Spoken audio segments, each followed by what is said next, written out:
Tito, amo formar dos coalições em minha história, na minha carreira política, e nenhum de duas coalições me apadrenta com exigência. Eu não quero que tenha lugar para exigência de uma negociação assim, o povo a indicar que classe de coalição ele quer. E voz do povo, a voz de Deus, é uma coisa séria. O povo não pensava, vai purba, agora vou ter um candidato de exigência, é coisa não tão normal. Uma coisa é exigir e outra coisa é boa visão. Ok? Por exemplo, a bota dentro, eu dou um exemplo, é para o meu gabinete de Cruz ONU, certo momento, a AFP Gana não quer ser a coalição, nós precisamos que nós estejamos por bem. Me será bem sim da papi com o senhor Otmar Odibert. Hoje em dia, nós estamos bom com outro, nós trabalhamos bom com outro por um tempo, mas promete é dia de eleição. Me diga, amigo Otmar, não cruz uma palavra, maneira gente não quer dialogar. Nós estamos oponente não é forte, mas nós me será bem papi com outro. Eu imaginava se nós todos estamos com exigência, não estamos assim, claro. O que sim me será fácil é clear the air, e o que se überhaupt vou trabalhar com outro. Outro é o partido red.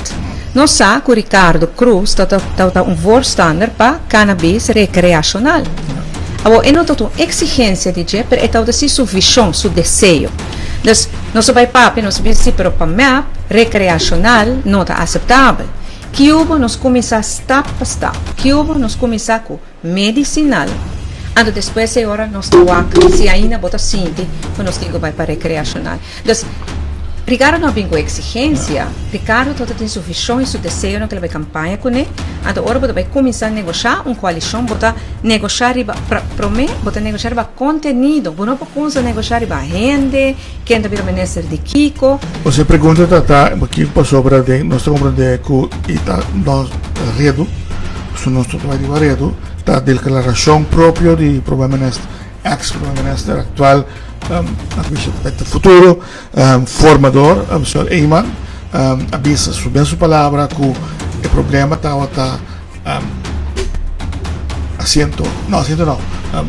ministério não, tudo que é mesmo ministério, tudo que é mesmo ministro não, mas eu me pergunto agora para ser parte aí, com exceção, obviamente, se você vai negociar com um partido mais grande, com exceção de carteira aí, tua carteira está livre para poder negociar?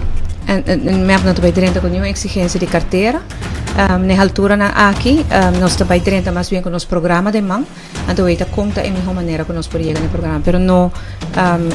tua carteira está up for grabs, basically. Tua está disponível. Incluindo o seu primeiro-ministro?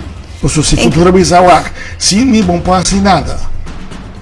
Ela vai tirar de lá um pouco, que te passa, se não avisa que já que é supositor, me que problema nesta também, que você acha, vou assinar com você? Não, para mim honesto, vou te a mim personalmente, a mim não tomará nenhuma posição nem função.